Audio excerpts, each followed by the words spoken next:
Envolvido em uma polêmica e temendo que as denúncias de Tagliaferro, Moraes tenta apressar sua própria condenação. No entanto, seu pedido de extradição é negado pelo ministro da Justiça da Itália.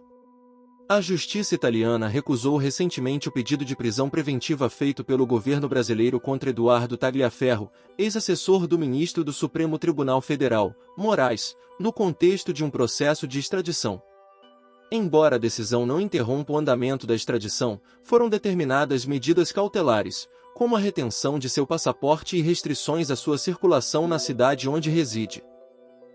Bom, e a primeira turma do Supremo marcou para a próxima semana também o julgamento da denúncia da Procuradoria-Geral da República contra Eduardo Tagliaferro, ex-assessor do ministro Alexandre de Moraes no Tribunal Superior Eleitoral. O caso também será analisado no plenário virtual entre os dias 7 e 14 de novembro. Nessa modalidade, então, os ministros registram os votos sem o debate presencial. Além de Moraes, que é o relator, também integram o colegiado os ministros Cristiano Zanin, Flávio Dino e Carmen Lúcia. Tagliaferro é investigado por vazar mensagens de servidores dos gabinetes de Moraes no STF e também no TSE. Segundo a PGR, ele teria repassado os diálogos à imprensa entre os meses de maio e agosto de 2024. O Procurador-Geral da República, Paulo Gonet, acusa o ex-assessor de violação de sigilo funcional, coação, obstrução de investigação e tentativa de abolição violenta do Estado Democrático de Direito. Ana Paula Henkel, muito boa noite. Ana, seja bem-vinda. 2 julgamentos, então, importantes marcados para a semana que vem. A gente abriu o programa trazendo aí o julgamento dos recursos, né, da defesa de Jair Bolsonaro e dos demais réus, e agora o julgamento da denúncia envolvendo o perito criminal Eduardo Tagliaferro. Um julgamento que não vai decidir mérito da questão, nem sobre culpa e absolvição, mas apenas se existem elementos suficientes para abertura de uma ação penal. E aí, se os ministros decidirem que sim, que há então elementos suficientes, o Eduardo Tagliaferro passará então a ser réu na ação penal. Boa noite, Ana. Boa noite, Paula, Cauti, Piotto, querido mestre Augusto, e boa noite à nossa audiência. Paula, quando o Tagliaferro deu uma entrevista aqui pra gente, porque esse termo que eles estão usando, mensagens sigilosas, em todas essas peças contra o Tagliaferro, eu perguntei para o Tagliaferro o que significa isso, mensagens sigilosas. Se ele tirou essas mensagens de algum servidor governamental, ultra secreto, ultra protegido contra cyberterrorismo ou inteligência estrangeira. E ele disse não, são mensagens de WhatsApp, em grupos de WhatsApp. Se o governo ou o Tagliaferro não foi orientado para que mensagens não fossem trocadas em grupos de WhatsApp, ou o governo brasileiro precisa aprimorar mais o seu sistema de mensagem, porque mensagens em grupo de WhatsApp, mensagens importantes sobre a queda da República, o ataque à democracia, e golpes, e urnas, e assassinato em massa em grupos de WhatsApp. Enfim, outro ponto, Paula, meu comentário é rápido em relação a isso. Se o Tagliaferro ele tem o foro por prerrogativa de função, e a gente não está sabendo, porque um processo que vai ser conduzido pelo Supremo Tribunal Federal diante de um assistente do ministro, é uma pergunta sincera. Eu não sei se o Eduardo Tagliaferro tem o foro por prerrogativa de função, como o ex-presidente Jair Bolsonaro também não tem, tanto que o ex-presidente Lula foi julgado na primeira instância lá no Paraná, lá em Curitiba. Ele foi para o TRF4 também de modo estadual. Depois ele chegou no Supremo.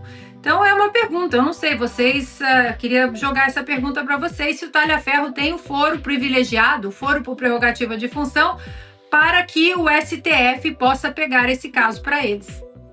Pois é, parece que o STF tem um imã ali para atrair quem quer que seja, né? Conforme a conveniência. Carlo Cauti, muito boa noite.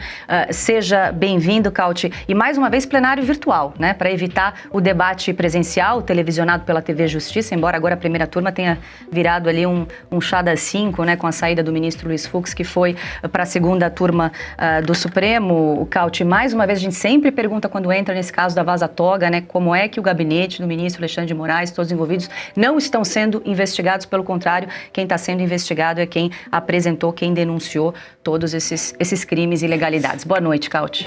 Boa noite, Paula, mestre Augusto, Piotto, Ana, o nosso público. Taliaferro está sendo acusado de abolição violenta do Estado Democrático de Direito por ter enviado supostamente informações via telefone, ou seja, a revolução será um zap, é isso?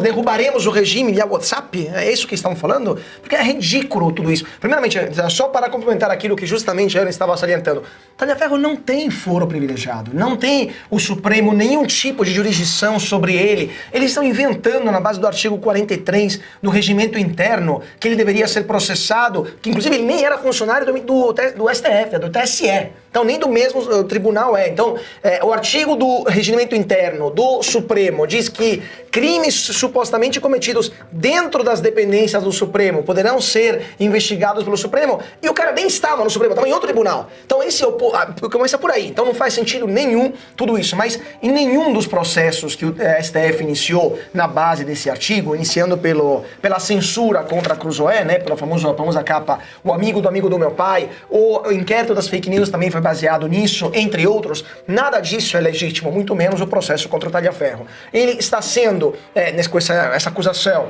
de fato ameaçado, pressionado para que ele pare de continuar divulgando aquilo que ele tem, né, na sua disponibilidade, no seu telefone, nos seus HDs, informações sobre as ilegalidades, as arbitrariedades, os absurdos cometidos pelo Alexandre de Moraes, pelo seu gabinete e pelos seus colaboradores. Lembramos que graças ao Taliaferro, que a gente sabe, soubemos da famosa frase, use a sua criatividade. É graças a isso que sabemos os excessos que foram cometidos de forma continuativa pelo gabinete do Moraes. Então, ao invés de analisar o mérito da coisa, o que foi feito, pedir desculpa para o Brasil e anular todos os processos ilegais que foram criados na base daquilo que foi divulgado, revelado pelo Taliaferro, agora eles querem acusar o mensageiro, né? Eles querem calar o mensageiro que agora está também, como muitos outros brasileiros, exilado, nesse caso está na Itália. Então é mais um caso, é mais um episódio que, como o Augusto estava falando,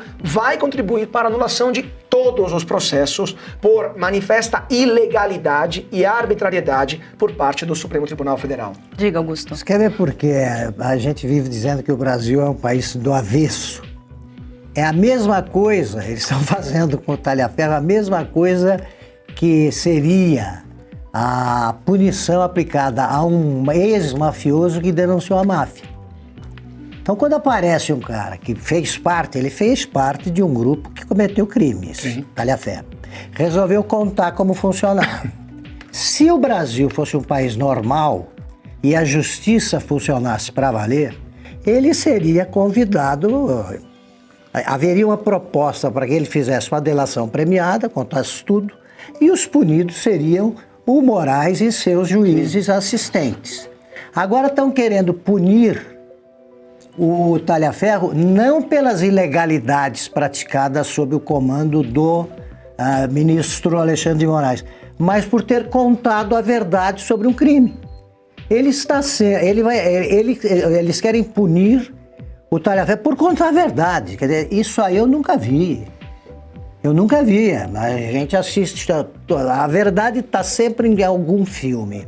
Todo filme sobre a máfia que a gente vê é assim, o cara vai, a promotoria fica ansiosa por um acordo e eles contam tudo. Sim.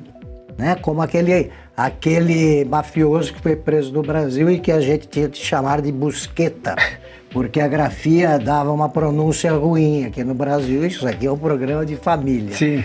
O tal Busqueta, ele falou para todo mundo, contou o que tinha acontecido e foi imediatamente...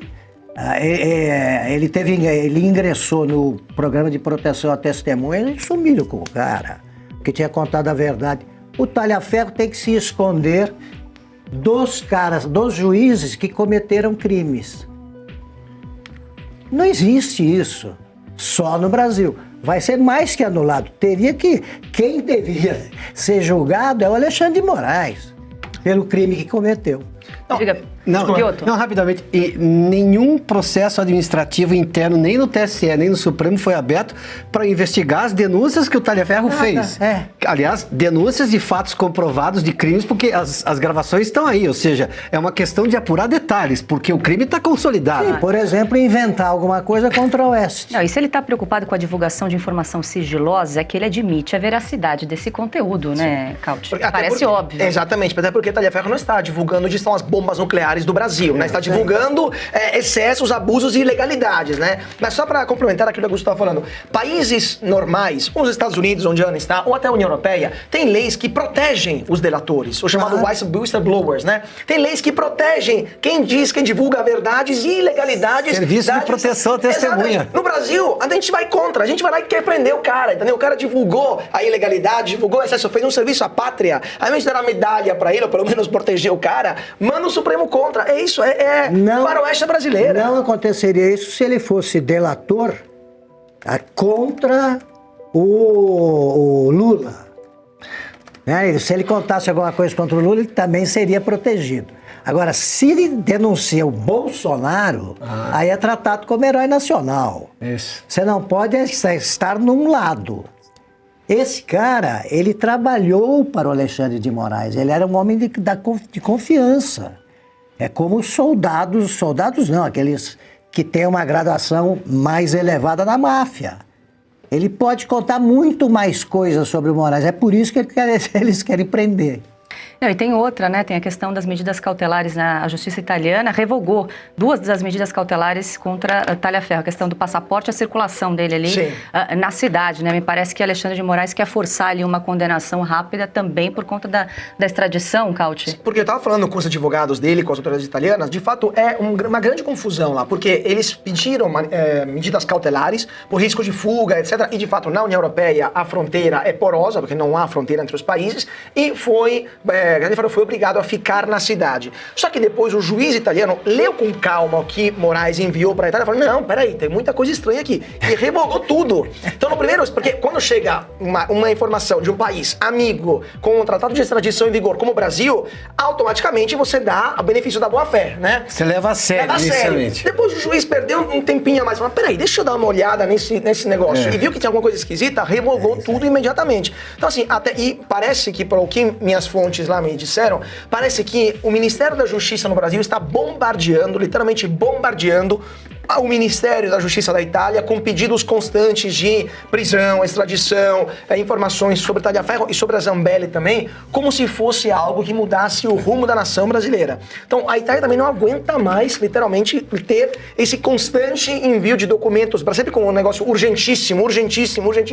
Temos uma guerra civil quase acontecendo aqui no Brasil, no Rio de Janeiro, e o problema do Brasil é Eduardo Talhaferro, que está exilado na Itália. Aí a gente vê a que ponto chegamos nesse país, né? É a mesma situação do Alan dos Santos aqui nos Estados Unidos. O Moraes pediu também, urgentíssimo, esse rapaz precisa ser extraditado. E, claro, o benefício da dúvida que o Cauty, ao qual o Cauty estava mencionando, que estava falando, as forças policiais americanas olharam, não, vamos ver então aqui, então deve ser um bandido da mais alta patente em algum cartel, alguma coisa, e aí não. O FBI do Joe Biden, inclusive, disse crime de opinião, não dá.